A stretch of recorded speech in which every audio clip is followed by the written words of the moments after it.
نظر کے لیے عربی زبان میں لفظ عین آتا ہے، العین، آن یعین سے ماخوذ ہے، اور یہ اس وقت بولتے ہیں جب کوئی کسی کو اپنی نظر لگا دیتا ہے۔ اس کی اصل حقیقت یہ ہوتی ہے کہ نظر لگانے والا کسی چیز کو پسند کرتا ہے، پھر اس کے نفس کی جو کیفیت ہوتی ہے، یعنی اس کے جو دل کی حالت ہوتی ہے، وہ اس کا پیچھا کرتی ہے۔ یعنی دیکھنے والا کسی چیز کو پسند کرتا ہے، اس کے دل کو اچھی لگتی ہے، اچھی لگنے کے بعد وہ اپنے دل میں کیا محسوس کرتا ہے؟ خوشی محسوس کرتا ہے، تعجب محسوس کرتا ہے، حسد محسوس کرتا ہے، دکھی ہوتا ہے، خوش نہیں ہوتا۔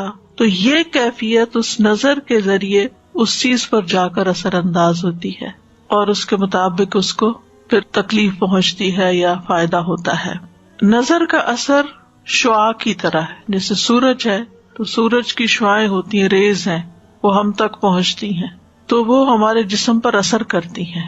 حتیٰ کہ لیٹلی ایک شخص کا کہنا یہ ہے کہ اگر ہر روز کوئی شخص صبح 6 بجے سے لے کر 9 بجے کے بیچ میں سورج کی شعاؤں کو دیکھے، یعنی کہ سورج کو دیکھے، سورج کی شعاؤں کو دیکھے صرف 30 سیکنڈ کے لیے، تو وہ شعائیں اس کی آنکھوں کے راستے اس کے برین تک پہنچتی ہیں، یعنی وہ روشنی برین تک پہنچتی ہے، اور پھر برین کے وہ اسے ٹریگر ہوتے ہیں جس سے جسم میں کینسر سیلز جو ہیں وہ مرتے ہیں۔ یعنی ایک قدرتی علاج ہے یہ، لیکن عام طور پر کیا ہوتا ہے، لوگ اس وقت سو رہے ہوتے ہیں، اور اگر جاگ بھی رہے ہوتے ہیں، سردیوں میں تو خیر 9 بجے سورج ہی نکل رہا ہوتا ہے، یا بادل ہی ہوتے ہیں، نظر نہیں آتے، تو کہتے ہیں کہ اگر بادل بھی ہوں تو پھر ٹائم بڑھا دیں، 5-6 منٹ کر دیں، لیکن وہ جو صبح کی روشنی ہوتی ہے، مارننگ لائٹ جو ہوتی ہے، اس کو دیکھنا ضروری ہے، وہ فائدہ مند ہے۔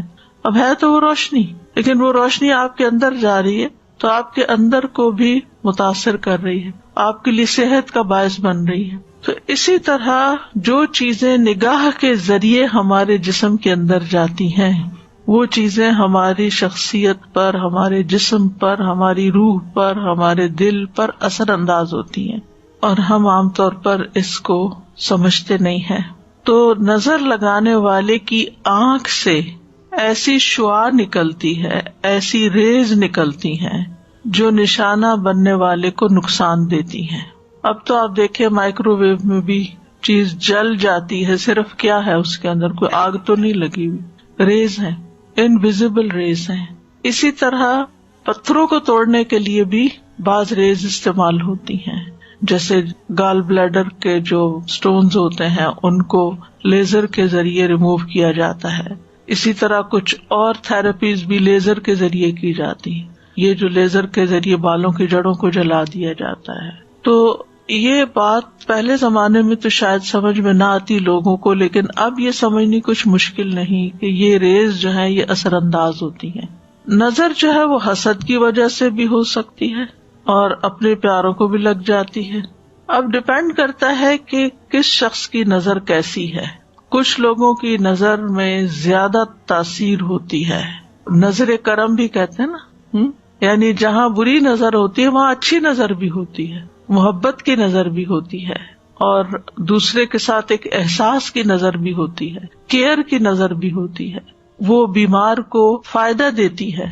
یعنی یہ نہیں کہ نظر صرف بری ہی ہوتی ہے، نظر اچھی بھی ہوتی ہے، لیکن جو شخص خبیث النفس ہوتا ہے، جو کسی کی خوشی پر، کسی کی نعمت پر خوش نہیں ہوتا، جو اللہ کی تقسیم پہ راضی نہیں ہوتا، اس کے اندر کی جو خباثت ہے اس کی نگاہوں کی ریز کے ساتھ دوسرے شخص کو متاثر کرتی ہے، اور جو شخص جتنا کمزور ہوتا ہے اتنا ہی پھر وہ وکٹم بن جاتا ہے۔ اسی لیے آپ دیکھیں کہ بچوں کو نظر زیادہ لگتی ہے، کیونکہ بچے ابھی کمزور ہوتے ہیں، ان کو نہیں پتا ایمان کیا ہے، ان کو نہیں پتا قرآن کیا ہے، ان کو ابھی کچھ پتا نہیں ہے، تو نہ وہ اپنے لیے کوئی دعائیں پڑھ سکتے ہیں اور نہ ہی وہ اپنے لیے کوئی دم کر سکتے ہیں۔ اسی لیے پیرنٹس کو چاہیے کہ وہ بچوں کی پروٹیکشن کا انتظام کریں، جیسے انہیں سردی گرمی سے بچاتے ہیں، بھوک سے بچاتے ہیں، نقصان دہ چیزوں سے بچاتے ہیں، بری کمپنی سے بچاتے ہیں، تو اسی طرح دعائیں اور اذکار پڑھ کر بھی ان کی پروٹیکشن کریں۔ حضرت ابراہیم علیہ السلام اپنے دونوں بیٹوں کے لیے دعا پڑھا کرتے تھے، اعوذکما بکلمات اللہ التامات من کل شیطان وہامۃ ومن کل عین لامۃ۔ اسی طرح نبی صلی اللہ علیہ وسلم حضرت حسن اور حسین پر، جبکہ ابھی وہ بچے تھے، ان پر بھی یہ پروٹیکشن کی دعا پڑھتے تھے نظر سے بچنے کے لیے. تو یہ جو نظر بد جس کو کہتے ہیں، جو انسان کو تکلیف دیتی ہے، اس میں بنیادی طور پر آنکھ کا ہی کردار ہوتا ہے. ابن القیم کہتے ہیں یہ زہریلے تیر ہوتے ہیں، یعنی نظر کے اندر سے جو ریز نکلتی ہیں وہ تیروں کی طرح ہوتی ہیں، جو نظر لگائے ہوئے شخص کی طرف حاسد اور نظر لگانے والے کے نفس سے نکلتے ہیں. کبھی اس کو یہ تیر لگ جاتے ہیں اور کبھی خطا بھی ہو جاتے ہیں. ضروری نہیں کہ ہر حاسد اور نظر لگانے والے کی آنکھ سے جو نکل رہا ہے وہ دوسرے کو نقصان بھی دے. باذن اللہ ہوتا ہے. ایک ہی شخص ہوتا ہے 10 لوگوں کو دیکھتا ہے مگر ایک کو لگتی ہے نظر، سب کو نہیں لگتی. خوش ہو کے یعنی دوسروں کے لیے ہمدردی اور خیر خواہی رکھتے ہوئے کسی کو دیکھے گا تو انشاءاللہ فائدہ بھی ہوگا، کیونکہ بنیادی طور پر نگاہ اور دل کا بہت گہرا تعلق ہے. تو دل کے اندر سے دل کی جو کیفیت ہوتی ہے وہ ٹرانسفر ہوتی ہے نگاہ کے ذریعے، نظر کے ذریعے دوسرے شخص پر، یعنی وہ دوسرے کو جا کے متاثر کرتی، دوسرے کو جا کے لگتی ہے. تو اسی لیے تزکیے کا حکم ہے. اگر تزکیہ نہیں ہے اور لوگوں کے لیے دلوں میں نفرت ہے، حسد ہے، تو پھر اسی طرح کی نگاہ بھی ہوگی، ویسے ہی آپ دوسروں کو دیکھیں گے بھی، اور دوسرے پھر اسی طرح کے ان کے اندر جذبات آپ کے لیے بھی پیدا ہوں گے. اور تو بہرحال نظر کا لگنا جو ہے یہ برحق ہے. نبی صلی اللہ علیہ وسلم نے فرمایا العین حق، صحیح بخاری کی روایت ہے. اس کا مطلب یہ ہے کہ یہ ایک ایسی حقیقت ہے جو ثابت شدہ ہے، واقعی ہے، یعنی اٹس اے ریالٹی. یہ صرف کوئی وہم و گمان کی بات نہیں کہ نظر لگتی ہے، بلکہ یہ ایک حقیقت ہے کہ ایسا ہوتا ہے. کفار اپنی نگاہوں کے ساتھ نبی صلی اللہ علیہ وسلم کو دعوت و تبلیغ کے کام سے روکنا چاہتے تھے، جس کا ذکر سورۃ القلم میں آتا ہے وَإِن يَكَادُ الَّذِينَ كَفَرُوا لَيُزْلِقُونَكَ بِأَبْصَارِهِمْ لَمَّا سَمِعُوا الذِّكْرَ وَيَقُولُونَ إِنَّهُ لَمَجْنُونٌ. اور وہ لوگ جنہوں نے کفر کیا یقیناً قریب ہے کہ آپ کو اپنی نظروں سے گھور گھور کر ضروری پھسلا دیں جب وہ ذکر کو سنتے ہیں اور کہتے ہیں کہ یقیناً یہ تو دیوانہ ہے. یعنی وہ آپ کو ایسی نفرت بھری نگاہوں سے دیکھتے تھے جب وہ آپ کو قرآن پڑھتے ہوئے سنتے تھے کہ آپ پڑھنا روک دیں کسی طرح، یعنی اپنی نظروں سے آپ کو نقصان پہنچائیں. وہ تو اللہ تعالیٰ کی حفاظت تھی تو نقصان نہیں پہنچا سکتے تھے، لیکن ان کا مقصد یہی تھا. اور بالکل ایسے ہی ہوتا ہے کہ اگر آپ کسی سے بات کر رہے ہوں اور دوسرا شخص نفرت سے آپ کو دیکھ رہا ہو یا غصے سے دیکھ رہا ہو تو آپ اپنا کانفیڈینس بعض اوقات لوز کر جاتے ہیں. حالانکہ وہ کہہ کچھ نہیں رہا ہوتا، لیکن صرف اس کے دیکھنے کا انداز ایسا ہوتا ہے جس کو گھورنا کہتے ہیں بعض اوقات، تو وہ یعنی آپ کو آپ کی بات سے ہٹا دیتا ہے، یعنی آپ کی کنوکشن لوز ہو جاتی. ابن عباس رضی اللہ عنہما اس کی تفسیر میں کہتے ہیں اس کا مطلب یہ ہے کہ وہ اپنی نگاہوں سے تمہیں نظر بد لگا دیں. ابن کثیر کہتے ہیں اس میں اس بات کی دلیل ہے کہ اللہ عز و جل کے حکم سے نظر کا لگ جانا اور اس کی تاثیر کا پیدا ہو جانا برحق ہے. اسی لیے اللہ سبحانہ تعالیٰ نے نبی صلی اللہ علیہ وسلم کو حاسد کے حسد سے اور حاسد کے شر سے پناہ مانگنے کا حکم دیا. وَمِن شَرِّ حَاسِدٍ إِذَا حَسَدَ. تو عام طور پر جو نظر لگتی ہے وہ حاسد کی ہوتی ہے جو آپ کی نعمت پر خوش نہیں ہوتا. ابن قیم کہتے ہیں نظر بد کو لگانے کا اصل سبب اور بنیاد حسد ہے. اسی لیے بعض اذکار میں من حسد حاسد آتا ہے، یعنی حاسد جب حسد کرتا ہے اور اس کا حسد اس کی نگاہوں سے چھلکتا ہے اور وہ آپ کو تکلیف دیتا ہے، نقصان دیتا ہے، تو اس سے بھی اللہ تعالیٰ محفوظ رکھے. لیکن ضروری نہیں کہ صرف حسد کی بنیاد پر، بعض اوقات حسد کے علاوہ بھی، جیسے آگے میں وضاحت کروں گی کہ تعجب کی بنیاد پر، ایکسائٹمنٹ کی وجہ سے، محبت کی وجہ سے بھی نظر لگ جاتی ہے، جیسے ماں کی بچے کو لگ جاتی ہے. اور کبھی کسی انسان کی فطرت کی بنا پر، یعنی اس کے اندر جو ایک پوائزن ہے اوور آل لوگوں کے بارے میں، ایک تلخی ہے، ایک فطرت میں وہ بخیل ہے یا کسی کی خوشی پہ خوش نہیں ہوتا، تو اس کی نظر بھی لگ جاتی ہے. تو ضروری نہیں کہ وہ آپ کی جان پہچان ہو. مثلاً آپ ٹریول کر رہے ہیں آپ نے کوئی اچھی جیولری پہنی ہوئی ہے، اچھے کپڑے پہن کے بیٹھے ہیں، اچھا سا بیگ لے کے بیٹھے ہوئے ہیں، اور دور کوئی سیٹ پر بیٹھا آپ کے ساری حال و لیے کا جائزہ لے رہا ہے، اور اس کو بالکل اچھا نہیں لگ رہا یہ سب کچھ، کیونکہ اس کے پاس یہ سب نہیں ہے.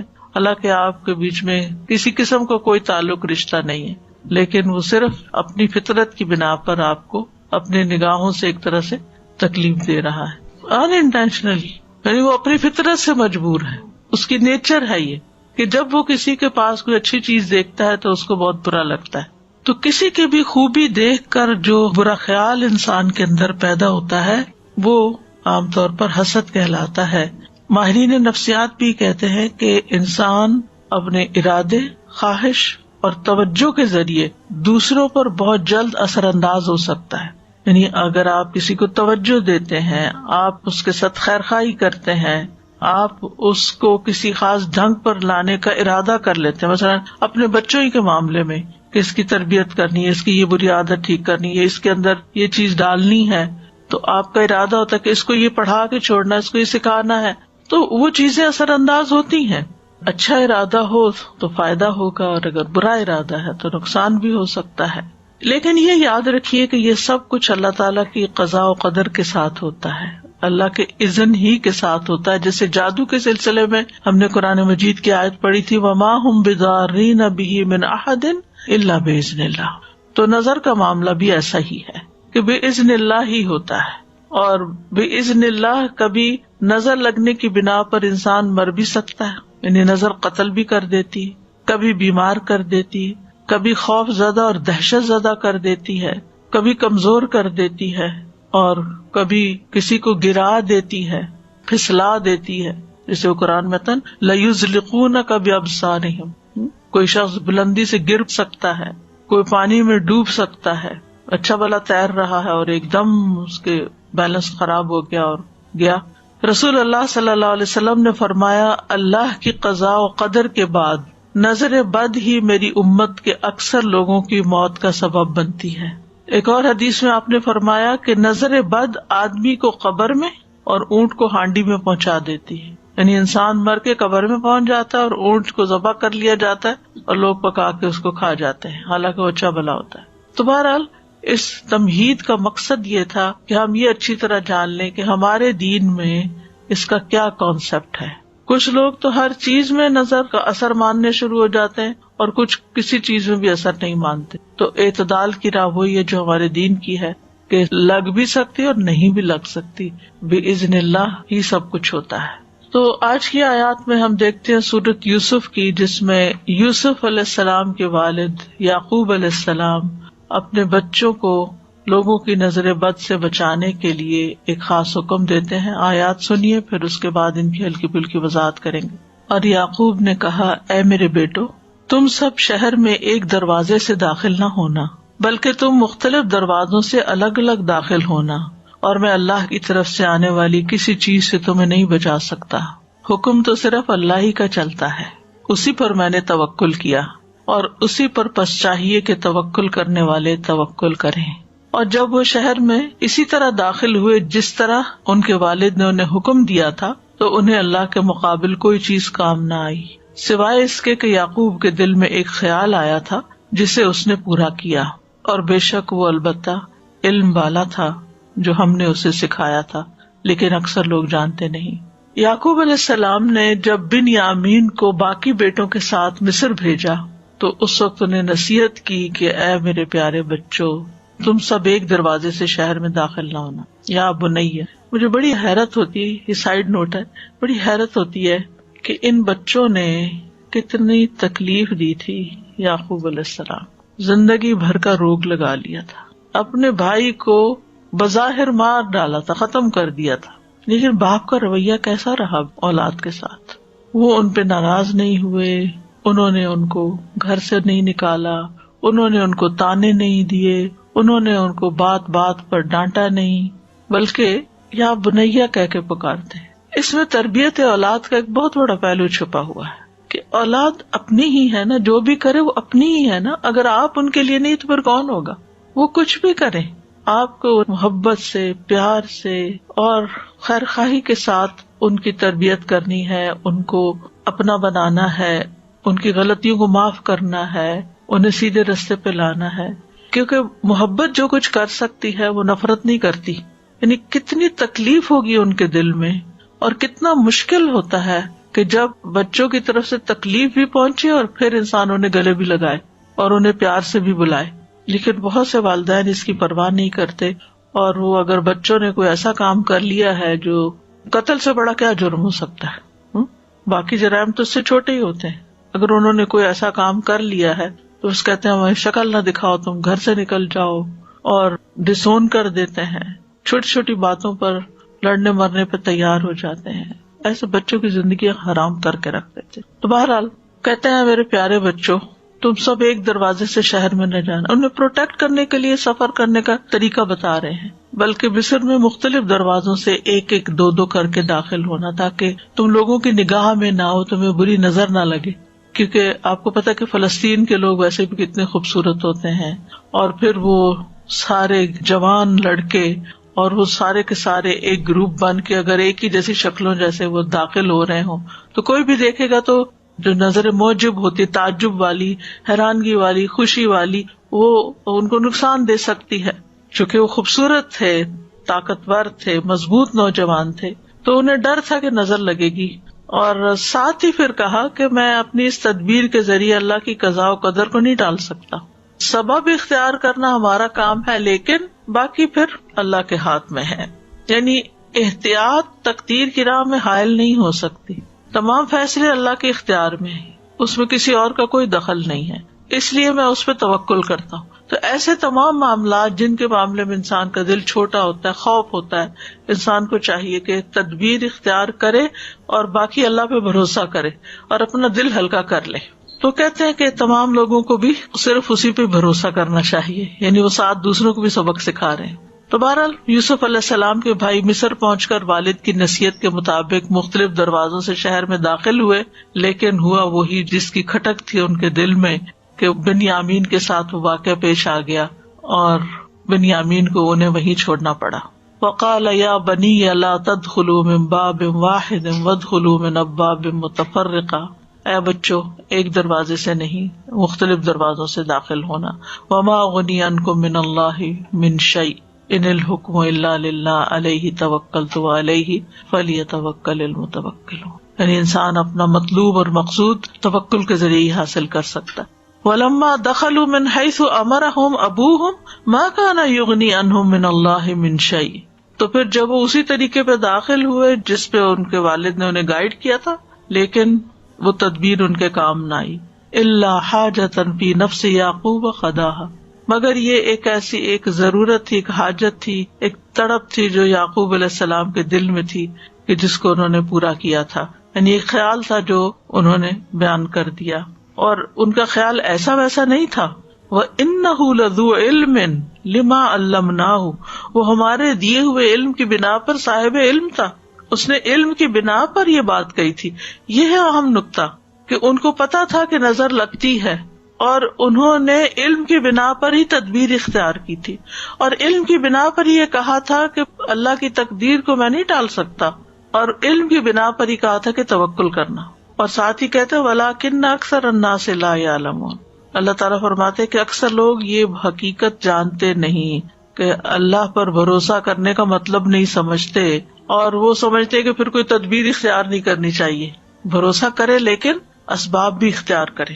تو ان آیات سے جو بات خاص طور پر پتہ چلتی ہے وہ یہ ہے کہ نظر بد کا وجود ہے، اور اس سے بچنے کے لیے اسباب اختیار کرنے چاہیے، تقدیر پر بھی یقین رکھنا چاہیے، خالص توحید کی طرف توجہ دینی چاہیے. وما اغنی عنکم من اللہ من شیء، میں پیغمبر ضرور ہوں لیکن اللہ کے فیصلے میرے ہاتھ میں نہیں ہیں، اللہ کی تقدیر سے میں تمہیں نہیں بچا سکتا. سبحان اللہ، پیغمبر کہہ رہے پیغمبر نہ دنیا میں لوگوں کو برے انجام سے بچا سکتے ہیں اور نہ آخرت میں بچا سکتے، ان کا کام پیغام پہنچانا ہے بس. اور زندگی کا ایک اہم اصول ہمیں پتہ چل رہا ہے کہ اگر ہمیں اپنے روزمرہ کی زندگی میں کسی چیز کا خطرہ محسوس ہو رہا ہو تو اس کے بارے میں ہمیں محتاط رہنا چاہیے، لیکن اس کے ساتھ ساتھ زندگی روکی تو نہیں جا سکتی. احتیاط کا مطلب سفر روک دینا نہیں ہوتا. مثلاً آپ کو کہیں پہنچنا ہے اور آپ کو ڈرائیونگ کرنی ہے اور آپ کو ڈر بھی لگتا ہے کہ کہیں ایکسیڈنٹ نہ ہو جائے، تو اب آپ کو میں احتیاط کر رہی ہوں، گھر میں بیٹھ رہی ہوں کہ ڈرائیو کیا تو ایکسیڈنٹ ہو سکتا ہے اس لیے میں نہیں نکل رہی. نہیں، آپ احتیاط کریں لیکن اپنا کام بھی کریں اور پھر معاملہ اللہ کے سپرد کر دیں. تو بہرحال یہ تھا نظر بد کے بارے میں قرآن سے جو حکم ہمیں ملتا ہے یا واقعہ ہمیں ملتا ہے، اور اسی طرح جو نبی صلی اللہ علیہ وسلم کے ساتھ کفار معاملہ کر رہے تھے. تو ان ساری باتوں سے یہ پتہ چلتا ہے کہ بہرحال نظر بد کا ایک وجود ہے اور یہ لوگوں پر اثر انداز ہوتی ہے. اب اس کی کچھ قسمیں ہیں. پہلی ہے مخلوق کے اعتبار سے نظر کی اقسام. مخلوق کے اعتبار سے، جس میں انسانوں کی بھی نظر لگتی ہے، جنوں کی بھی لگتی ہے، جانوروں کی بھی لگتی ہے. جی، انسانی نظر، جناتی نظر اور حیوانی نظر. انسانی نظر میں ام سلمہ سے مروی ہے کہ ان کے گھر میں ایک لڑکی دیکھی گئی جس کے چہرے پہ کالے دھبے پڑ گئے تھے. تو نبی صلی اللہ علیہ وسلم نے دیکھ کے فرمایا اس پہ دم کرو کیونکہ اسے نظر لگ گئی ہے، یعنی اس کا رنگ خراب ہو گیا ہے. پھر جنات کی نظر، جیسے انسان نظر لگاتے ہیں ایسے جن بھی انسانوں کو دیکھتے ہیں. انہم یراکم هو وقبیلہ من حیث لا ترونہم، ہم انہیں نہیں دیکھ سکتے، وہ ہمیں دیکھ رہے ہوتے ہیں. اسی لیے جب آپ واش روم جاتے ہیں تو اس وقت بھی دعا پڑھ کے جاتے ہیں، کپڑے بدلتے ہیں، بسم اللہ پڑھ کے بدلتے ہیں تاکہ ان کی نظر آپ کے ننگے جسم پر نہ پڑے. تو یہ جو حدیث ہے نا حضرت ام سلمہ والی، اس میں صفعۃ کا لفظ آتا ہے. صفعۃ کا معنی ہوتا ہے نظرۃ من الجن، جنوں کی نظر، یعنی اس بچی کو جنوں کی نظر لگی ہوئی ہے. یہ تو آپ کو معلوم ہے نا کہ بعض جن انسانوں پہ عاشق ہو جاتے ہیں، ان کے پیچھے پڑ جاتے ہیں، ان کو نقصان دیتے ہیں وغیرہ وغیرہ. تو اس سے پتہ چلتا ہے کہ جنات بھی نظر لگاتے ہیں اور ان کی نظر انسانوں کی نظر سے بھی زیادہ سخت ہوتی ہے. ابو سعید خدری رضی اللہ عنہ کہتے ہیں کہ رسول اللہ صلی اللہ علیہ وسلم جنوں اور انسانوں کی نظر بد سے پناہ مانگا کرتے تھے، یہاں تک کہ معوذتین نازل ہوئی. جب یہ نازل ہوئی تو آپ نے انہیں پڑھنا شروع کر دیا اور ان کے علاوہ باقی چیزیں چھوڑ دی، یعنی نظر کے لیے، حسد، نظر، جادو، سب شر کے بچنے کے لیے. میں سوچتی ہوں ہمارا دین اتنا خوبصورت ہے لیکن مشکل یہ کہ ہم اس پر عمل نہیں کرتے اور مصیبت کا شکار رہتے ہیں. ہم سب جانتے ہیں نا کہ ہر نماز کے بعد معوذتین پڑھنی چاہیے. کتنے لوگ پڑھتے ہیں؟ یہ نہیں سو مجھے حساب نہیں دینا، لیکن کہنے کا مطلب یہ ہے کہ ہمارے مسلمانوں میں سے کتنے لوگ اس کا اہتمام کرتے ہیں. اگر پڑھ لی ایک دو میں کے بعد پڑھ لی، اب اسی وقت جلدی ہے، بھائی اٹھتے اٹھتے چلتے چلتے بھی پڑھ لو. اگر آپ کو جلدی کچن میں ہی جانا ہے، وہ گھر سے نکلنا ہے، تو اس کو چھوڑو نہیں. 1-1.5 منٹ لگتا ہے، کچھ بھی نہیں دیر لگتی. لوگ بڑے بڑے وظیفے کرتے، 1000 دفعہ یہ پڑھ لو، 1.25 دفعہ فلاں تسبیح کر لو. آپ صرف یہ وظیفہ پابندی سے کر کے دیکھیں، آپ کے مزاج میں فرق پڑ جائے گا، آپ کے اپنے مزاج میں فرق پڑے گا. کیونکہ ہر انسان کسی نہ کسی طرح، آب و ہوا میں پولوشن ہے، پھر لوگوں کی نظریں ہیں، لوگوں کی باتیں ہیں، طرح طرح کے مسائل ہیں، یہ ساری چیزیں مل کے انسان کو اندر سے گھٹا ہوا کر دیتی ہیں، اس کی صلاحیتوں کو بند کر دیتی ہیں، اور انسان کے اندر کچھ خوف، توہمات اور پتہ نہیں کیا کچھ پیدا ہو جاتا ہے، حتیٰ کہ انسان بیکار ہو جاتا ہے. لیکن اگر آپ ہر نماز کے بعد توجہ کے ساتھ یہ پڑھ کے، اگر آپ کو زیادہ پریشانی ہے، یعنی کوئی طبیعت جیسے خراب ہے، تو ہاتھوں پہ پڑھ کے سر سے لے کے پورے جسم پر ہاتھ پھیرے، جھاڑے خود کو. اگر دل زیادہ غمگین ہے تو صرف دل کے مقام پر پڑھ کے جھاڑ دیں. اور اگر ٹھیک ہے، ماشاءاللہ صحیح سلامت ہے، اللہ ہمیشہ ایسے رکھے، تو آپ ویسے ہی پڑھیں کہ سنت ہے، ثواب سمجھ کے پڑھیں. اگر ہم سنتوں کا اہتمام شروع کر دیں نا تو ہمارے بہت سے مسائل خود بخود حل ہو جائیں. ہمیں دین میں کوئی بھی چیز بے وجہ نہیں سکھائی گئی کہ اس وقت یہ کام کر لو اور اس وقت یہ کر لو. ہر ایک چیز کا ایک مقصد ہے. وَلَٰكِنَّ أَكْثَرَ النَّاسِ لَا يَعْلَمُونَ، لہذا وہ مشکلات کا شکار رہتے ہیں. پھر آپ دیکھیے کہ تیسری ہے حیوانی نظر. جیسے آپ نے گھر میں پیٹ رکھا، بلی ہے مثلا.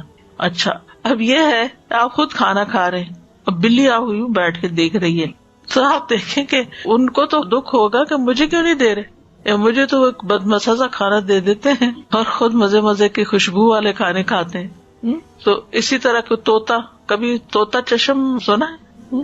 طوطا رکھا ہوا آپ نے گھر میں، تو وہ آپ کو گھور گھور کے دیکھ رہا ہے. تو ان کی نظروں کا بھی شر ہوتا ہے جب وہ آپ سے ناراض ہوتے ہیں.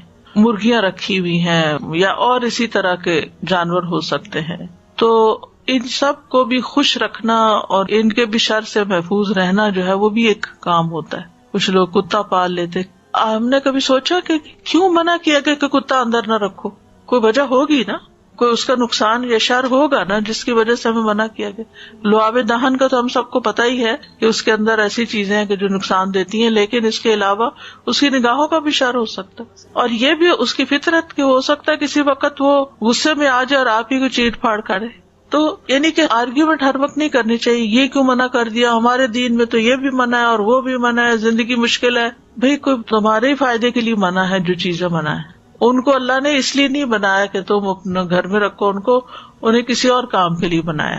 بہرحال تو دوسرا ہے تاثیر کے اعتبار سے نظر کی اقسام، جس میں ایک خوشی یا تعجب والی نظر ہوتی ہے. جیسے آپ اپنے بچے کو دیکھتے ہیں کہ ماشاءاللہ بہت اچھا ہے، پیارا ہے، اور آپ کی ہر بات مان لیتا ہے، نماز بھی پڑھ لیتا ہے اور بھی کام کرتا جا رہا ہے، تو آپ بہت خوش ہو جاتے ہیں اس سے، اور یکا بگڑ کے بیٹھ جاتا ہے، نمازیں چھوڑ دیتا ہے، غلط سلط کام کرنے لگتا ہے، تو آپ کو سمجھ نہیں آتی کہ اس کو کیا ہو گیا. کئی ماؤں کو آپ نے کہتے ہوئے سنا گا یہ میرا بچہ سب سے شریف بچہ تھا اور یہی مجھے سب سے زیادہ ستا رہا ہے. تو اس میں ایک وجہ ہو سکتی ہے کہ یعنی نظر لگی ہوئی، اور آپ ہی کی اپنی ہی لگی ہوئی. وہ حسد کی نظر نہیں ہوتی، وہ پیار کی نظر اور تعجب کی نظر، خوشی کی نظر، کیونکہ آپ نے جب دیکھا تو اللہ کا نام نہیں لیا، بارک اللہ نہیں کہا، کوئی دعا نہیں دی، الحمدللہ نہیں کہا. کیونکہ جب ہمیں نعمتیں اوپر تلے ملنے لگتی ہیں نا تو ہم سمجھتے ہیں کہ یہ ہماری کوششوں کا نتیجہ ہے، یا ہمیں الحمدللہ کہنے کی توفیق نہیں اس وقت ہوتی، یا بارک اللہ نہیں کہتے، یا لا حول ولا قوت، ماشاء اللہ نہیں کہتے. وہ باغ والے کا قصہ سورۃ الکہف میں آتا ہے نا، تو اللہ تعالیٰ فرماتے ہیں وَلَوْلَا إِذْ دَخَلْتَ جَنَّتَكَ قُلْتَ مَا شَاءَ اللَّهُ لَا قُوَّةَ إِلَّا بِاللَّهِ إِن تَرَنِي أَنَا أَقَلَّ مِنْكَ مَالًا وَوَلَدًا. جب تو اپنے باغ میں داخل ہوا تو تو نے یہ کیوں نہ کہا ما شاء اللہ لا قوت الا باللہ. اپنا باغ ہے، اپنا گھر ہے. کبھی ایسا ہوتا ہے نا کہ آپ سارا گھر خوب صاف کر لیتے ہیں، چمک اٹھتا ہے، آپ ہر چیز نئے سرے سے جگہ بدل کے رکھتے ہیں، تو ایسا لگتا ہے کہ نئے گھر میں آ گئے. تو اس وقت ہم دیکھا میں نے کتنی محنت کی، دیکھا میں جب دل خوش ہو تو ماشاء اللہ کہیں، اپنا گھر دیکھ کے بھی ماشاء اللہ کہیں، اپنی شکل دیکھ کے ماشاء اللہ کہیں اگر بہت اچھی لگ رہی. اکثر لوگوں کو شکوہ ہی رہتا ہے. پھر اسی طرح محبت کرنے والے کی نظر لگنا. ابن حجر کہتے ہیں نظر کبھی خوشی اور تعجب کی صورت میں بھی لگ جاتی ہے، اگرچہ وہ حسد کے بغیر ہی کیوں نہ ہو، اگرچہ وہ کسی محبت کرنے والے کی طرف سے ہو، اگرچہ وہ کسی نیک آدمی کی طرف سے ہو. اور اگر کسی آدمی کو کوئی چیز اچھی لگے تو اس کو فوراً اس چیز کے لیے برکت کی دعا کرنی چاہیے جو اس کو اچھی لگی ہے، یہ اس کی طرف سے دم ہو جائے گا. یعنی کسی نے کوئی اچھی بات کہی، کوئی اچھا کام کیا، فوراً کہیں بارک اللہ فیکم، اللہ تمہیں برکتیں دے، تاکہ وہ جو اچھا کر رہا ہے نا اس میں اور اضافہ ہو جائے، یہ نہ ہو کہ وہ پہلا بھی ہاتھ سے جائے. پھر ہے حسد کرنے والے کی نظر. یہ جو نظر بد ہے یہ حاسد اور خبیث نفس سے نکلتی ہے، اس کا مالک بھی خبیث ہوتا ہے، ایسی نظر والا. اور اس میں اصل میں نعمت کے ختم ہونے کی خواہش ہوتی ہے جو اللہ نے محسود کو دی ہے. جیسے اہل کتاب نبی صلی اللہ علیہ وسلم سے حسد رکھتے تھے اور کیا چاہتے تھے، لو یردونکم من بعد ایمانکم کفارا حسدا من عند انفسہم من بعد ما تبین لہم الحق. یعنی وہ کیا چاہتے ہیں کہ تمہارے ایمان کے بعد پھر سے تمہیں کافر بنا دیں اپنے دلوں کے حسد کی وجہ سے، اس کے بعد کہ حق ان کے لیے خوب واضح ہو چکا ہے. پھر ایک ہے بیمار کر دینے والی نظر، اور یہ وہ نظر ہے کہ جس کے لگنے سے انسان کے اندر جسمانی بھی اور روحانی بیماریاں پیدا ہو سکتی ہیں. نبی صلی اللہ علیہ وسلم نے فرمایا بے شک نظر بد آدمی کو اللہ کے حکم سے دیوانہ کر دیتی ہے، مجنون کر دیتی ہے، نفسیاتی مریض بنا دیتی ہے. پھر ہے العین المعطلہ متلفہ، کسی خاص عضو کو بیکار کر دینے والی نظر. یعنی جسم کا کوئی حصہ بہت خوبصورت کسی کو لگ رہا ہے اور وہ دیکھتا ہے تو وہ حصہ کام کرنا چھوڑ دیتا ہے، شل ہو جاتا ہے یا بیکار ہو جاتا ہے. پھر آگ والی نظر، مہلک نظر، اور یہ وہ قسم ہے کہ جس کو لگتی ہے اس کے اوپر فوری شدید ترین اثر ہوتا ہے. اسمائی کہتے ہیں میں نے ایک آدمی کو دیکھا، اس کی نظر بہت کثرت سے لگتی تھی. اس نے کسی گائے کے متعلق سنا کہ اس کو اس کے دودھ کی دھار کا نکلنا اچھا لگا، تو اس نے کہا ان میں سے کون سی گائے ہے؟ تو انہوں نے اس گائے سے توریہ کرتے ہوئے کہا کہ فلاں گائے ہے. کوئی اور گائے بتا دی، وہ دودھ والی نہیں بتائی کہ اس کو نظر نہ لگ جائے. ہوا یہ کہ دونوں ہی ہلاک ہو گئی، دودھ والی بھی دوسری بھی۔ میں نے اسمائی سے یہ بھی کہتے ہوئے سنا، جب میں کوئی ایسی چیز دیکھتا ہوں جو مجھے اچھی لگتی ہے تو محسوس کرتا ہوں کہ میری آنکھوں سے ایک تپش حرارت نکلتی ہے، آنکھ میری گرم ہو جاتی ہے۔ اپنی فیلنگ، یعنی کہ ان کو یہ تھا کہ میری نظر لگ جاتی ہے۔ تو بعض اوقات کسی کو نہیں پتا کہ اس کی نظر لگتی ہے یا نہیں، لیکن بعض لوگوں کو خود محسوس ہو جاتا ہے کہ دیکھنے کے بعد اس کی آنکھیں جیسے جلن سی ہونے لگتی ہے نا آنکھوں میں، اس طرح کی کیفیت پیدا ہو جاتی ہے۔ جی السلام علیکم استاذہ جی، ایک صاحبہ خود کہتی ہیں کہ میری نظر بہت پتھر پہاڑ ہے تو مجھ سے سنبھل کے رہنا، تو ریئلی ان کو دیکھ ہم کو فیل ہوتا ہے، بلکہ جب وہ کچھ بھی ایسے دیکھتی ہیں سب نے محسوس کیا ہے کہ نظر لگتی ہے ان کی، کیونکہ ان کے یہاں ایک ایکویریم تھا اور وہ فش بہت پھل پھول رہی تھی اچھی بہت، تو کہنے لگی کہ میں نے اس کو بولا بس تم جو ہے نا بہت کھا لیا تم نے، تم بہت زیادہ اچھی ہو رہی ہے تو صبح مر جانا، اور یقین کریں وہ صبح میں فش ختم ہو گئی۔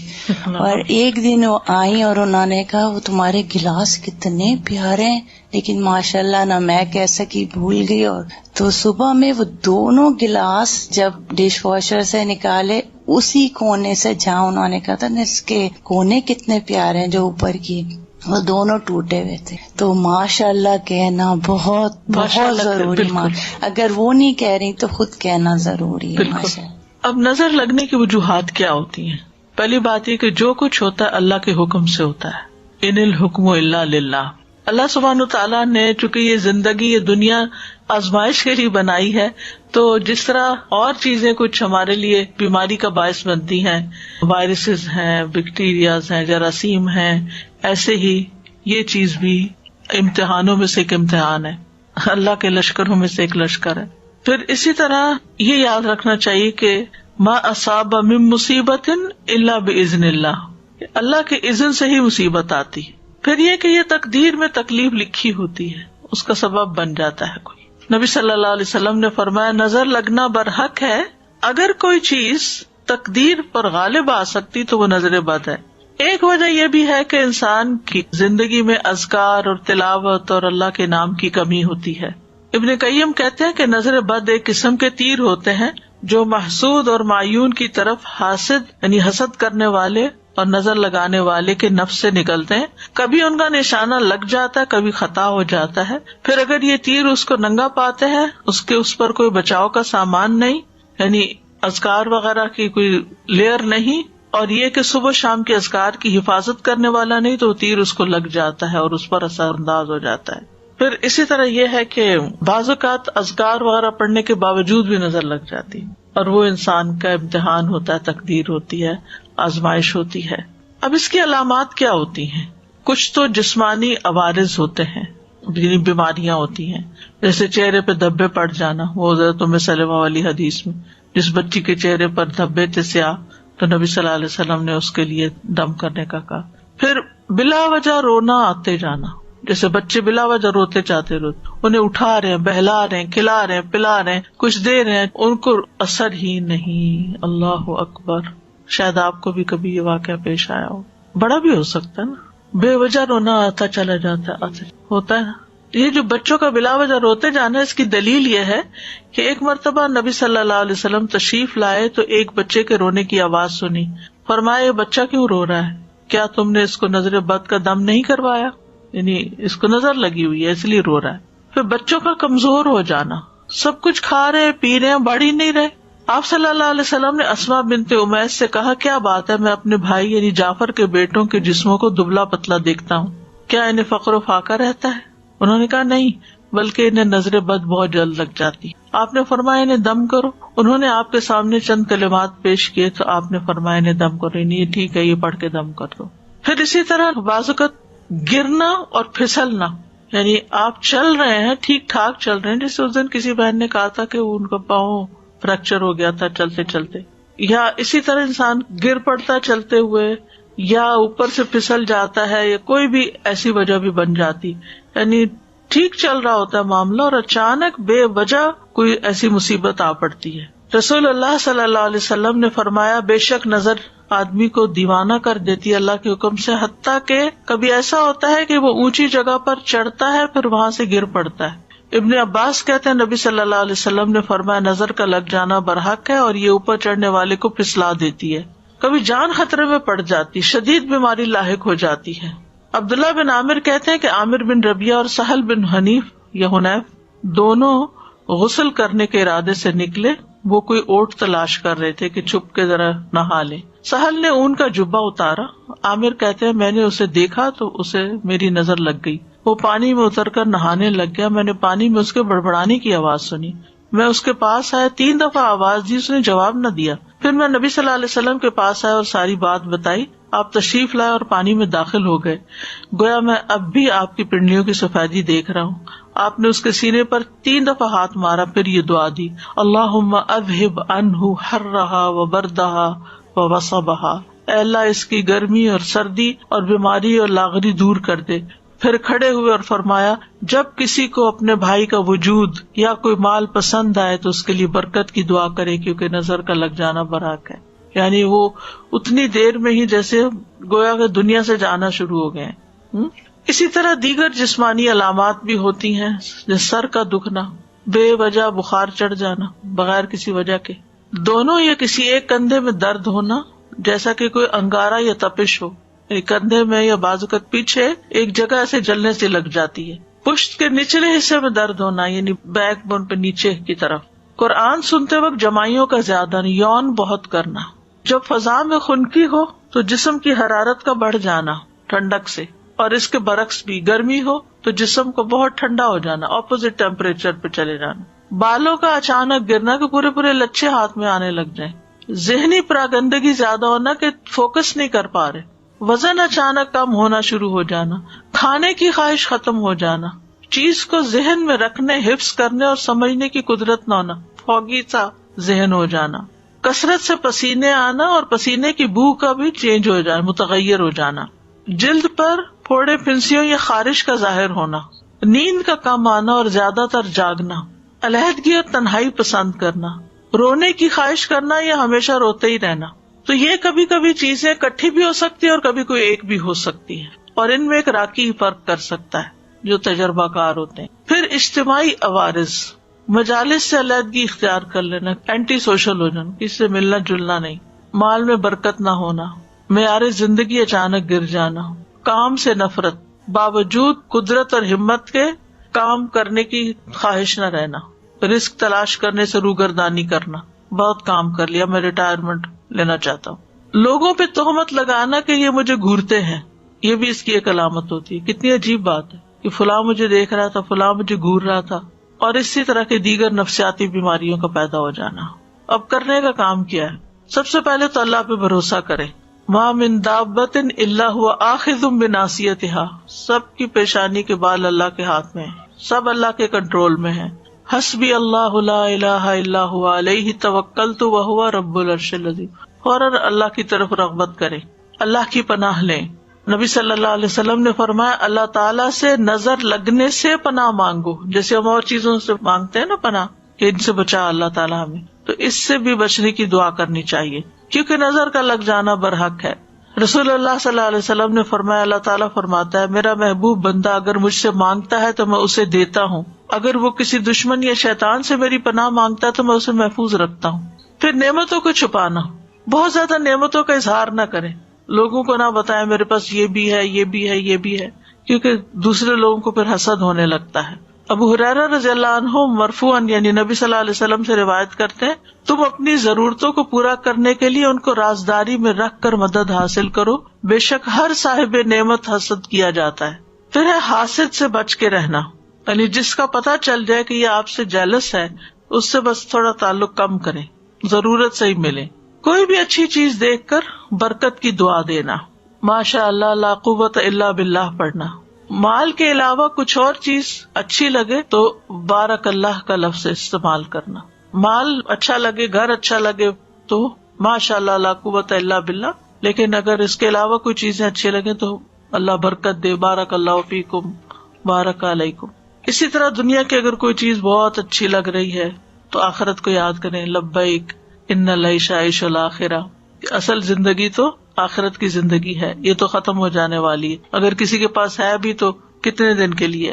کسی کو بیمار دیکھیں تو دعا پڑھے الحمدللہ الذی عافانی مما ابتلاک بہ وفضلنی علی کثیر ممن خلق تفضیلا. پھر شرکیہ کاموں سے بچنا، نظر اتارنے کے لیے ایسے کام نہیں کرنا کہ جس میں شرک ہو. پھر کچھ لوگوں سے بچ کے رہنا جن کے یہ خصائص ہوں. لیکن کچھ لوگ ایسے ہوتے ہیں جو آپ کے والدین بھی ہو سکتے ہیں، ان میں سے کوئی آپ کے بچے ہو سکتے ہیں، بہن بھائی ہو سکتے ہیں، رشتے نہیں کاٹنے لیکن ڈسٹنس.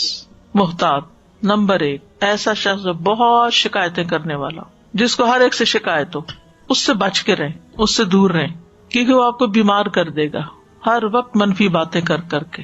نمبر 2 عربی میں کہتے ہیں مصاص السعادہ، جو آپ کی خوشی کو سک کر لے، خوشیاں سک کر لینے والے. وہ کیسے کرتے ہیں؟ یعنی آپ کے خوش ہونے کا وقت ہے، وہ کوئی ایسی بات کریں گے کہ آپ کی خوشی دری کی دری رہ جائے گی. اور یہ ایک دفعہ نہیں، کئی دفعہ آپ تجربہ کر چکے ہیں کہ آپ کو اللہ نے کوئی نعمت دی ہے، کوئی گھر دیا ہے، اولاد دی ہے، کوئی ڈگری دی ہے، کوئی چیز جو دنیا کی نعمتیں ہیں، اب وہ پہنچ جاتے ہیں. مثلا ہمیں تو تم نے پوچھا ہی نہیں تھا، ہمیں تو بتایا ہی نہیں تھا، یعنی ایسی بات کریں گے کہ آپ بھول ہی جائیں گے کہ آپ نے کس لیے لوگوں کو انوائٹ کیا تھا. پھر شک کرنے والے لوگ جو آپ کی ہر چیز پر شک کریں، آپ کہاں تھے، آپ کیا کر رہے تھے، آپ نے یہ کیوں کیا. اور خاص طور پر اگر ہسبینڈ شکی ہو یا بیوی، یہ نہیں صرف ہسبینڈ ہوتے ہیں، یقین کریں میں نے عورتوں کو زیادہ دیکھا مردوں پہ شک کرتے ہوئے. کئی خواتین نے یہ مسئلہ مجھ سے پوچھا کہ ہم اپنے ہسبینڈ کے موبائل چیک کرتے ہیں، از اٹ اوکے؟ اگر آپ کو مصیبت میں پڑنا ہے تو کر لیں چیک. یعنی اپنے آپ کو خود پریشان کرنے والی بات ہے نا. تجسس کیوں کرتے ہیں؟ کوئی کام ہو سکتا ہے، کوئی بات ہو سکتی ہے، لیو اٹ، اللہ پہ توکل کریں. نمبر 4 آپ کو کنٹرول کرنے والے، ان لوگوں سے بچ کے رہیں. کچھ لوگ یعنی کہ آپ کو اپنی مرضی سے سانس بھی نہ لینا دینا چاہیں، ہر وقت وہ آپ کے اوپر ایک یعنی اعتراض شروع کر دیں گے کہ آپ نے یہ کیوں کیا، آپ وہاں کیوں جا رہے ہیں، یہ کرنے کی کیا ضرورت ہے. یعنی وہ چاہتے ہیں ہر چیز ان کی مرضی کے مطابق ہو. پھر کمیونیکیٹ نہ کرنے والے، یعنی آپ کے ساتھ کنورسیشن نہیں کرتے، آپ کے ساتھ تعلق ہے، آپ سے بات نہیں کرتے، آپ کے پیچھے پیچھے باتیں کرتے. یعنی آپ ان سے کوئی بات کرنا چاہتے ہیں، وہ آگے سے کچھ اور، آپ کچھ کہہ رہے ہیں، کچھ اور کہہ رہے ہیں. عجیب تماشا ہے. یعنی ایسی ڈسپیرٹی ہے کہ نہ آپ کی بات ان کو سمجھ آ رہی، نہ ان کی آپ کو سمجھ آ رہی. پھر وہ لوگ جو بہت زیادہ اپنے آپ کو ڈیفینڈ کرتے ہیں، میرا یہ مقصد نہیں تھا، میں نے اس لیے نہیں کیا، میں نے وہ نہیں کیا، میں نے، اس میں بھی انسان پریشان ہوتا ہے کہ بھی میں نے تو پوچھا ہی نہیں کہ آپ نے کیوں کیا اور کیوں نہیں کیا. پھر اسی طرح حسد کرنے والے، یعنی جو لوگ آپ سے حسد کرتے ہیں ان سے بھی بچ کر رہیں، یعنی کم ملے ان سے، اپنی نعمتوں کا ان کے سامنے تذکرہ نہ کریں. پھر من چلے سے لوگ جو ہر وقت انہیں کوئی کسی ایک بات پر نہ رہے، ہر وقت اپنا سٹینس بدل دیں. نان سیریس بھی ہو سکتے ہیں، لیکن یعنی آپ ان کو ایک بات کہتے ہیں، وہ کہتے ہیں ہاں ٹھیک ہے، پھر تھوڑی دیر میں وہ کہیں اور جاتے ہیں، وہاں سے کچھ اور سن کے آ جاتے ہیں، پھر آپ کو کہتے ہیں نہیں یہ ٹھیک نہیں ہے. یعنی کوئی استقامت نہیں زندگی میں. آپ ان پہ ٹرسٹ نہیں کر سکتے کہ آپ ان کو کوئی کام دیں گے، کوئی رسپانسبلٹی دیں گے تو وہ کچھ کریں گے. وہ لیک آف میچورٹی سے ہوتا ہے. پھر بخیل، کچھ خرچ نہ کرنا چاہیں. پھر ایکسپلائٹرز، آپ کو ایکسپلائٹ کرنے والے، آپ کو جانے بغیر آپ کی غیبت کرنے والے، ایسے لوگوں سے متھا نہ لگائیں. یا کسی کو جانے بغیر، مثلاً نہ آپ کسی پولیٹیشین کو جانتے ہیں، نہ آپ کبھی اس سے ملے ہیں، نہ آپ کو کوئی حقیقت پتا ہے، جھوٹے پروپیگنڈے سن کے آپ بھی ساتھ شامل ہو جاتے ہیں، فلاں چور ہے، فلاں ایسا، فلاں ویسا. یہ آپ نے کون سی چیز دیکھی تھی، آپ کی آنکھوں نے دیکھی تھی یا کانوں نے اس کے منہ سے کچھ سنا تھا، فرسٹ ہینڈ انفارمیشن کیا آپ کے پاس. اس قسم کے لوگ جو لوگوں کی برائیاں آپ سے آ کے کریں، ان سے بھی بچ کے رہیں. تو یہ سارے لوگ کسی نہ کسی طرح آپ کی زندگی کو حرام کر دیتے ہیں. پھر آپ کہیں گے جائیں کہاں؟ اگر ہمارے اندر اس میں سے کوئی چیز ہے تو اس کو باہر نکال دیں. دوسری بات یہ ہے کہ سبق اس سے یہ ملتا ہے کہ ٹو مچ سوشلائزنگ جو ہے وہ انسان کے لیے نقصان دہ ہے، کیونکہ ہم میں سے ہر ایک کے اندر ان میں سے کوئی نہ کوئی چیز ہو سکتی ہے نا، بلکہ ہے کسی نہ کسی درجے، تھوڑی صحیح زیادہ صحیح کرتے ہیں نا کچھ، تو پھر خواہ مخواہ کی یعنی انسان کی زندگی ضائع ہوتی ہے، وقت ضائع ہوتا ہے، صلاحیتیں ضائع ہوتی ہیں. بہتر ہے انسان کو پروڈکٹیو انسان بننے کے لیے اپنی زندگی کا کوئی گول رکھیں، اپنے آپ کو مصروف کریں اور کسی کام میں اپنے آپ کو لگا لیں تاکہ ان چیزوں سے آپ کو چھٹکارا ہو. پھر قرآن سے علاج کریں، کیونکہ قرآن شفا ہے. قل هو للذین آمنوا ھدی و شفاء، سورۃ فصلت میں آتا ہے سورۃ اسراء میں ہے وَنُنَزِّلُ مِنَ الْقُرْآنِ مَا هُوَ شِفَاءٌ وَرَحْمَةٌ لِّلْمُؤْمِنِينَ وَلَا يَزِيدُ الظَّالِمِينَ إِلَّا خَسَارًا. یاد رکھیے جس طرح قرآن ہدایت ہے نا، ایسے ہی قرآن شفا ہے. قرآن سے ہدایت بھی لینی چاہیے، قرآن سے شفا بھی حاصل کرنی چاہیے. ہم ہدایت کی کتاب تو اس کو سمجھتے ہیں کہ ہدایت کے لیے پڑھو، لیکن شفا کے لیے نہیں پڑھتے، تو شفا کے لیے بھی پڑھنے کی ضرورت ہے. حضرت عائشہ کہتی ہے کہ رسول اللہ صلی اللہ علیہ وسلم ایک مرتبہ ان کے پاس تشریف لائے تو دیکھا کہ ایک عورت انہیں دم کر رہی ہے. آپ نے فرمایا کتاب اللہ کے ساتھ اس کا علاج کرو. سورۃ فاتحہ سے علاج. وہ جو ایک سردار کو بچھو کاٹ گیا تھا، جس نے مسلمانوں کی مہمانی سے انکار کیا تھا، تو ان کا جو لیڈر تھے انہوں نے ان کو دم کر کے ان کا علاج کیا. سورۃ البقرہ کی تلاوت کرنا اور سننا. نبی صلی اللہ علیہ وسلم فرمایا سورۃ البقرہ پڑھا کرو، کیونکہ اس کا پڑھنا باعث برکت اور اس کا چھوڑنا باعث حسرت ہے، اور جادوگر اس کو حاصل کرنے کی طاقت نہیں رکھتے. تو روز پڑھنے کا وقت مقرر کریں. شفا کی نیت سے پڑھیں، ہدایت کی نیت سے بھی پڑھیں، لیکن شفا کی نیت سے بھی پڑھیں. اور اس وقت میں اور کام، موبائل بند، لوگوں کے ساتھ بات چیت بند، اپنا وظیفہ کر کے اٹھیں.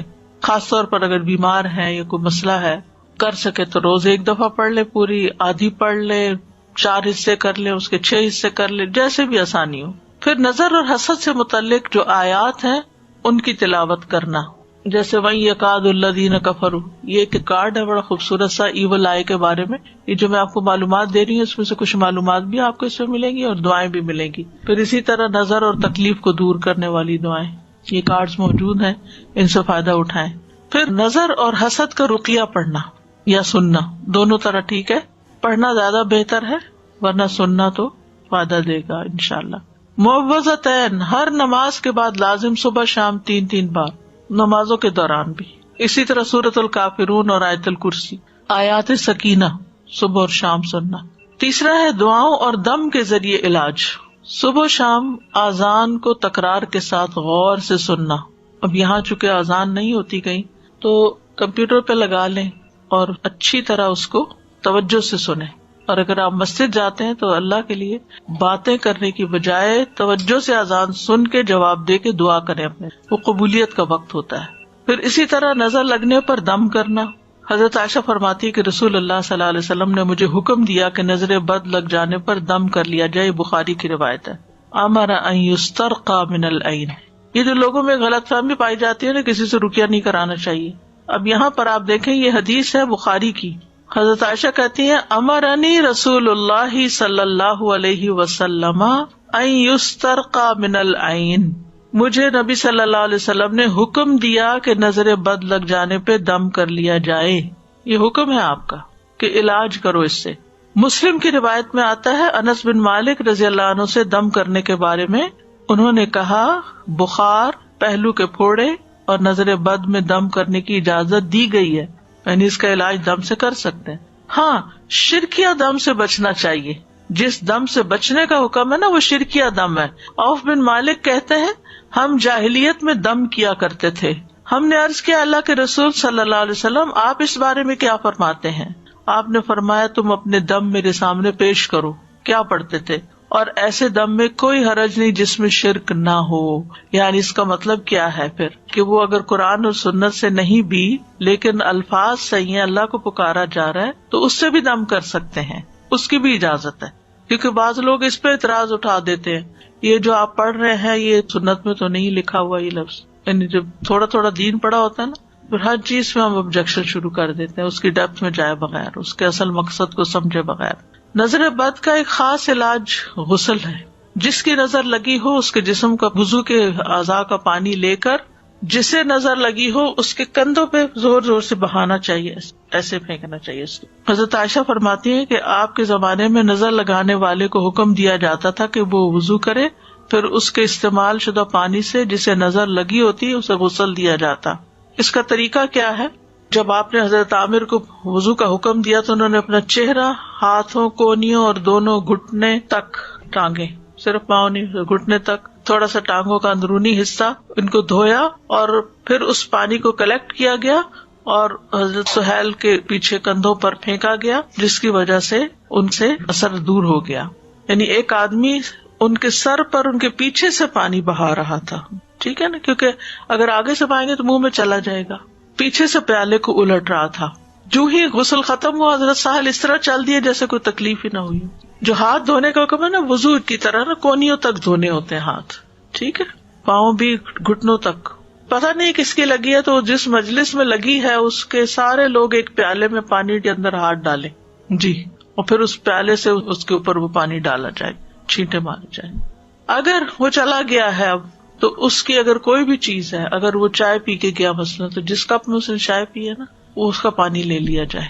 اگر اس کا کوئی کپڑا یا کوئی چیز ہے تو وہ پانی میں ڈبو لی جائے, یہ اس سے شفا ہو جاتی ہے. اصل میں اگر دین نہیں پڑھا نا اس لیے برا مانتے ہیں. اگر مجھ سے کوئی کہے کہ پانی دے دے تو میں تو دے دوں گی, مجھے تو کوئی مسئلہ نہیں ہے, میں تو انسان ہوں, کمزور ہو سکتا ہے میری نظر لگ گئی ہے, نظر برحق ہے, کیا ہوا, محبت سے بھی لگ جاتی ہے. تو اگر نہیں پتا نا تو یہ میں کہہ رہی ہوں کہ جہاں آپ کو لگا ہے کہ اس مجلس میں گئی تھی اور یہاں لگی تھی, وہاں جتنے لوگ ہیں ان سے ریکویسٹ کریں کہ یہ پانی کا پیالہ ہے, اس کے اندر ہاتھ ڈال دیں, بس ہاتھ ڈالنا ہے سب نے, بس انہیں بتا دیں کہ یہ نظر کا علاج ہے اور سب کا پانی لے رہے ہیں تاکہ کوئی ایک پن پوائنٹ نہ ہو, ٹھیک ہے نا. پھر قرآنی آیات پڑھی جائیں جن میں لفظ حسد آتا ہے, جیسے کفارن حسدن من عند انفسہم, البقرہ 109, النساء 54, ام یحسدون الناس والی آیت. پھر سورۃ طٰہٰ 131, ولا تمدن عینیک الی ما متعنا بہ. سورۃ کہف 39, ولولا اذ دخلت جنتک قلت ما شاء اللہ. پھر سورۃ الملک 1-4, فرجع البصر هل تری من فطور والی آیت جو ہے نا, تبارک الذی سے لے کے ینقلب الیک البصر خاسئا وهو حسیر تک. پھر وَإِن يَكَادُ الَّذِينَ كَفَرُوا لَيُزْلِقُونَكَ والی آیت سورۃ القلم 51. پھر سورۃ الاسراء کی آیت 82, وَنُنَزِّلُ مِنَ الْقُرْآنِ مَا هُوَ شِفَاءٌ. پھر سورۃ الشعراء وَإِذَا مَرِضْتُ فَهُوَ يَشْفِينِ. پھر سورۃ فصلت آیت 44, وَلَوْ جَعَلْنَاهُ قُرْآنًا أَعْجَمِيًّا. پھر مسنون دعائیں ہیں, اعوذ بکلمات اللہ التامۃ من کل شیطان وہامۃ ومن کل عین لامۃ. میں پناہ لیتا ہوں اللہ کے پورے پورے کلمات کے ذریعے اور ہر ایک شیطان سے اور ہر زہریلے جانور سے, ہامہ, اور ہر نقصان پہنچانے والی بری نظر سے, لامہ.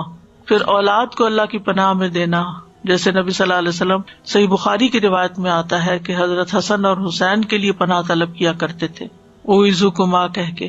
اور یہ جو حامہ ہے نا, حامہ ہر موذی جانور ہوتا ہے, کیڑے مکوڑے, سانپ, بچھو وغیرہ ساری چیزیں آ جاتی ہیں اس میں. پھر صحیح مسلم کی روایت میں بسم اللہ ارقیک من کل شیء یؤذیک من شر کل نفس وعین حاسد اللہ یشفیک بسم اللہ ارقیک. دوسرے کو آپ دم کریں. یہ جبریل علیہ السلام نے نبی صلی اللہ علیہ وسلم پر دم کیا تھا. اب وہ جو لوگ کہتے دم نہیں کرانا چاہیے تو پھر آپ انکار کر دیتے, جبریل میں نے تو نہیں کرانا, تو میں ویسے ہی ٹھیک ہو جاؤں گا.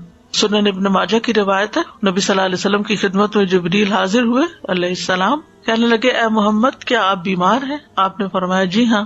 تو انہوں نے کہا بسم اللہ ارقیک من کل شیء یؤذیک من شر کل نفس وعین حاسد اللہ یشفیک بسم اللہ ارقیک. اللہ کا نام لے کے رقیہ کیا. ارقیک کا مطلب میں تمہیں رقیہ کرتا ہوں, دم کرتا ہوں. تو شرعی رقیہ کرانا جائز ہے. صحیح مسلم میں ہے بسم اللہ یبریک ومن کل داء یشفیک ومن شر حاسد اذا حسد وشر کل ذی عین. اللہ کے نام کے ساتھ وہ آپ کو صحت دے اور ہر بیماری سے شفا دے, اور حاسد کے شر سے جب وہ حسد کرے, اور ہر بری نظر والے کے شر سے. حضرت عائشہ تو یہ کہتی ہے صحیح مسلم کی روایت میں کہ جب کبھی نبی صلی اللہ علیہ وسلم بیمار ہوتے تو جبریل یہ پڑھ کر ان پہ دم کرتے تھے, یہ والی دعا. تو بسم اللہ یبریک, یبریک کا مطلب اللہ آپ کو شفا دے, بری کر دے اس سے. پھر امسح البأس رب الناس بیدک الشفاء لا کاشف لہ الا انت. اے لوگوں کے رب اس تکلیف کو دور فرما, شفا تیرے ہاتھ میں ہے, تیرے علاوہ کسی سے کہیں شفا نہیں مل سکتی. حضرت عائشہ کہتی ہیں میں رسول اللہ صلی اللہ علیہ وسلم پر نظر بد سے حفاظت کے لیے دم کرتی تھی. کرنے والا کون ہے اور کس پر کیا جا رہا ہے؟ جبریل کا تو سمجھ میں آتا ہے, حضرت عائشہ رسول اللہ صلی اللہ علیہ وسلم پہ دم کر رہی ہیں, تو مطلب یہ کہ عورت اپنے باپ کو, بھائی کو, بیٹے کو, شوہر کو دم کر سکتی ہے کہ میں رسول اللہ صلی اللہ علیہ وسلم پر نظر بد سے حفاظت کے لیے دم کرتی تھی, وہ اس طرح کہ میں اپنا ہاتھ ان کے سینے پر رکھتی اور یہ دعا کرتی امسح البأس رب الناس بیدک الشفاء لا کاشف لہ الا انت. اے لوگوں کے رب اس تکلیف کو دور فرما، شفا تیرے ہاتھ میں ہے، تیرے علاوہ اسے کہیں اور سے شفا نہیں مل سکتی۔ پھر ایک اور ہے، اذهب البأس رب الناس اشفی انت الشافی لا شفاء الا شفاؤک شفاء لا یغادر سقما۔ اے لوگوں کے رب اس تکلیف کو دور فرما، مجھے شفا عطا فرما، تو ہی شفا دینے والا ہے، تیرے علاوہ کسی کی شفا کچھ نہیں کر سکتی، ایسی شفا عطا فرما جو بیماری کا نام و نشان بھی نہ چھوڑے۔ اور پھر اس کے علاوہ کچھ اور مسنون دعائیں جیسے اللہم انی اسألک من الخیر کلہ عاجلہ وآجلہ ما علمت منہ وما لم اعلم واعوذ بک من الشر کلہ عاجلہ وآجلہ ما علمت منہ وما لم اعلم۔ اور اللہم انی اسألک من خیر ما سألک عبدک ونبیک واعوذ بک من شر ما اعاذ بہ عبدک ونبیک۔ اللہم انی اسألک الجنۃ وما قرب الیہا من قول وعمل واعوذ بک من النار وما قرب الیہا من قول وعمل واسألک ان تجعل کل قضاء قضیتہ لی خیرا۔ تو یہ ہر قسم کے شر سے حفاظت کی دعا ہے۔ پھر اعوذ بکلمات اللہ التامۃ من غضبہ وشر عبادہ ومن ھمزات الشیاطین وان یحضرون۔ میں اللہ کے کامل کلمات کی پناہ میں آتا ہوں اس کی ناراضگی سے، اس کے بندوں کی شرارتوں سے، شیطانوں کے وسوسوں سے، اور اس بات سے کہ وہ میرے پاس آئیں۔ تو یہ ڈر اور گھبراہٹ کے وقت کی دعا ہے۔ نبی صلی اللہ علیہ وسلم صحابہ کو یہ سکھاتے تھے۔ اب کون انسان ہے جو کہے کہ مجھے کبھی گھبراہٹ نہیں ہوئی؟ بلا وجہ بعض اوقات بیٹھے بیٹھے گھبراہٹ شروع ہو جاتی ہے، سمجھ نہیں آتی کیا وجہ ہوئی ہے، تو اس سے نکلنا بہت جلدی ضروری ہے، ورنہ یہ چیزیں انسان کے اعصاب کو کمزور کر دیتی ہیں۔ پھر اعوذ بکلمات اللہ التامات من شر ما خلق شام کے وقت 3 بار، اور کسی جگہ اگر پڑاؤ کرے، کسی جگہ پر جائیں تو وہاں بھی پڑھ لیں، جہاں لوگوں کی گیدرنگ میں جائے نا وہاں بھی پڑھ لیا کرے کہ کسی کی نظر نہ لگے، کیونکہ انسان خاص طور پہ تیار ہو کے جاتا ہے۔ بسم اللہ الذی لا یضر تو صبح شام ہے ہی 3 دفعہ، اور اللہم عافنی فی بدنی، اللہم عافنی فی سمعی، اللہم عافنی فی بصری، لا الہ الا انت، صبح شام 3 بار۔ تو یہ ساری چیزیں تو ہمارے دین نے ہمیں سکھا دی ہیں۔ ضرورت